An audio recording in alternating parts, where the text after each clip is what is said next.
Boycott India চলছে না? কেন চলছে? ইন্ডিয়া এই দাবেদার সরকারকে ক্ষমতায় রেখেছে বলেই আজকে বয়কট ইন্ডিয়া আজকে একটা স্লোগান জনগণের মধ্যে এই সেন্টিমেন্ট আকারে দেখা দিয়েছে। এই সেন্টিমেন্টকে আমরা সমর্থন জানাই, এই সেন্টিমেন্টকে আমরা সম্মান করি এবং এই সম্মানের মধ্য দিয়ে পুরো জাতি আজকে একত্রীভূত হয়েছে এই সরকারের বিরুদ্ধে, এই ফ্যাসিবাদের বিরুদ্ধে। এটা কোনো পার্টির লড়াই নয়, এটা কোনো দলের লড়াই নয়, এটা এই দেশের জনগণের অধিকারের লড়াই, ভোটের অধিকার, বাতের অধিকার, গণতন্ত্রের লড়াই। সুতরাং এই লড়াইয়ে জিততে হলে আমাদেরকে আন্দোলন সংগ্রাম করে এক এবং ঐক্যবদ্ধ থাকতে হবে দেশনেত্রী বেগম খালেদা জিয়ার নেতৃত্বে, পার্বত্য চেয়ারম্যান জনাব তারেক রহমানের নেতৃত্বে। ইনশাআল্লাহ আপনারা এই আন্দোলনে গরম, তীব্র গরম তাপদাহ উপেক্ষা করে আজকে রাজপথে ঐক্যবদ্ধ। একদিকে পানি বিতরণ করবেন, স্যালাইন বিতরণ করবেন, আরেকদিকে রাজপথকে প্রকম্পিত করে রাখবেন। এটা হল আন্দোলনের কৌশল, আন্দোলনের নিয়ম। ইনশাআল্লাহ আমরা ঐক্যবদ্ধ রয়েছি, আমরা হতাশ হই নাই। যুবদলের সাধারণ সম্পাদক প্রণয় মুন্না আমাদের মাঝে উপস্থিত হয়েছেন। আমাদের হাবিবের অত্যন্ত ঘনিষ্ঠজন জাতীয়তাবাদী যুবদলের সাধারণ সম্পাদক প্রণয় মুন্না আমাদের মাঝে উপস্থিত হয়েছেন। এখনো জেলখানায় কারাবন্দী রয়েছেন সুলতান সালাউদ্দিন টুকু, আমাদের যুবদলের সভাপতি, জেলখানায় আছে না? জেলখানায় আছে। সাইফুল ইসলাম নীরব, সাইফুল আলম নীরব, সেও যুবদলের সভাপতি ছিল, সেও আজকে জেলখানায় কারাগারে বন্দী ছিল, বন্দী আছে। হাজার হাজার নেতা কর্মী এখনো কারাগারে আছে। আমরা জেলখানায় ছিলাম, আমাদের উপর অনেক অত্যাচার হয়েছে, অনেক নির্যাতন হয়েছে। এই যে মোনাই মুন্না দীর্ঘদিন একসঙ্গে জেলখানায় ছিলাম, আজকে মুক্তি পেয়ে এখানে এসেছি। ইনশাআল্লাহ হাবিবেরও মুক্তি হবে।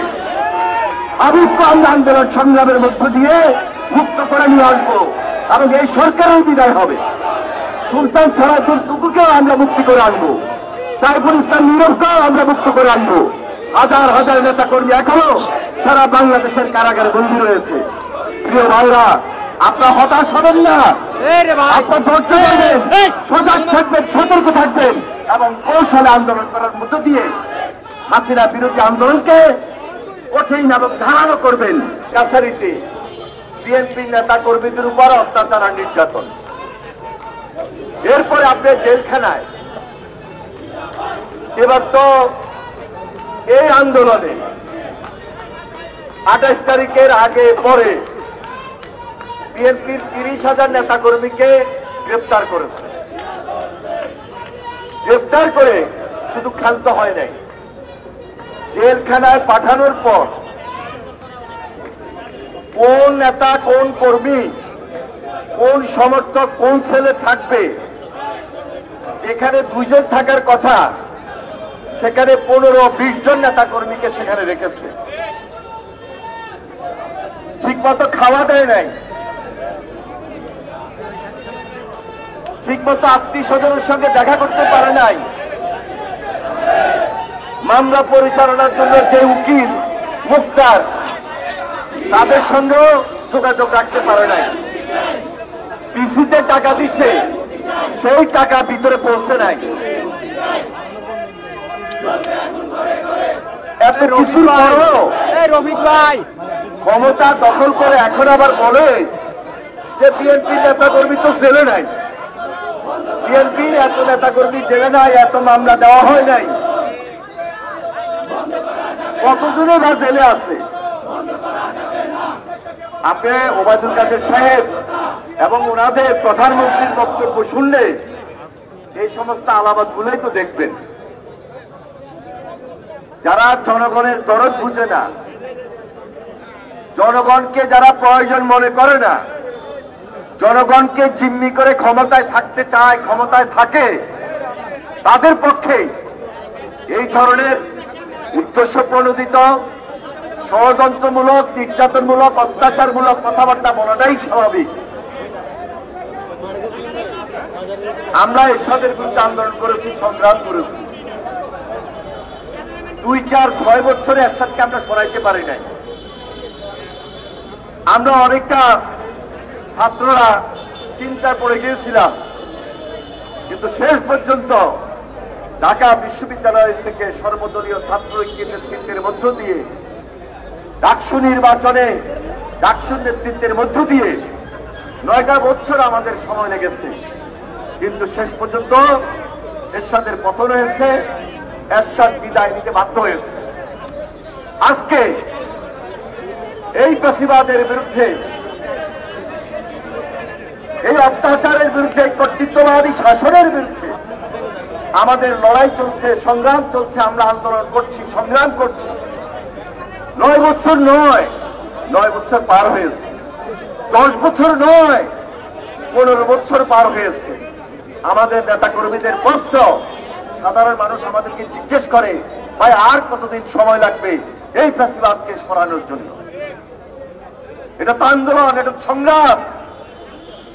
একটা কর্তৃত্ববাদের বিরুদ্ধে, একটা নির্বাচনী কর্তৃত্ববাদের বিরুদ্ধে, একটা ফ্যাসিবাদের বিরুদ্ধে লড়াই সংগ্রাম করতে গেলে হয়তোবা 9 বছর 10 বছর এনাফ সময় নয়, হয়তোবা এই সময় পাচ্ছি না। তবে আমরা মনোবল হারাই নাই। যদি 18 বছরের সময় লাগে, 16 বছরের সময় লাগে, 17 বছরের সময় লাগে, ইনশাআল্লাহ আমরা মাঠে ময়দানে প্রস্তুত রয়েছি। প্রিয় ভাইরা আমার, এই জন্য আন্দোলনের একটা ভাইব্রেশন আছে, একটা গতি প্রকৃতি আছে, উঠানামা আছে। এই আন্দোলন সংগ্রামকে 28 তারিখে যেটা হয় নাই, সেটা 7 তারিখে হয়েছে ভোট বর্জনের মধ্য দিয়ে। কিন্তু সরকারের হয়তো পরিবর্তন হয় নাই, কিন্তু সরকারের বিরুদ্ধে যে জনগণের বৃদ্ধাঙ্গুলি, যে জনগণের অনাস্থা, সেটা জনগণ তার সেন্টিমেন্টের মধ্য দিয়ে প্রমাণ করে দিয়েছে। এখানে এই দেশের জনগণের বিজয়। কিন্তু এই আন্দোলনটাকে ধারাবাহিকভাবে টার্গেটে পৌঁছতে হলে আরেকটু কঠিন আন্দোলন, নতুন কৌশল আমাদেরকে অবলম্বন করতে হবে।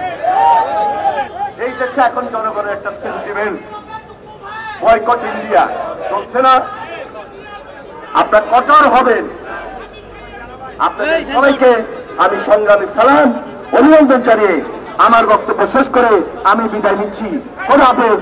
বাংলাদেশ জিন্দাবাদ, জাতীয়তাবাদী দল জিন্দাবাদ, শহীদ আমরক দেশনেত্রী বেগম খালেদা জিয়া জিন্দাবাদ, তারুণ্যের অহংকার আগামী রাষ্ট্রনায়ক তারেক রহমান জিন্দাবাদ। ইনশাআল্লাহ হাফেজ আমাদের মাঝে ফিরে আসবেই, আসতে বাধ্য আপনাদের আন্দোলন সংগ্রামের মধ্য দিয়ে। ধন্যবাদ।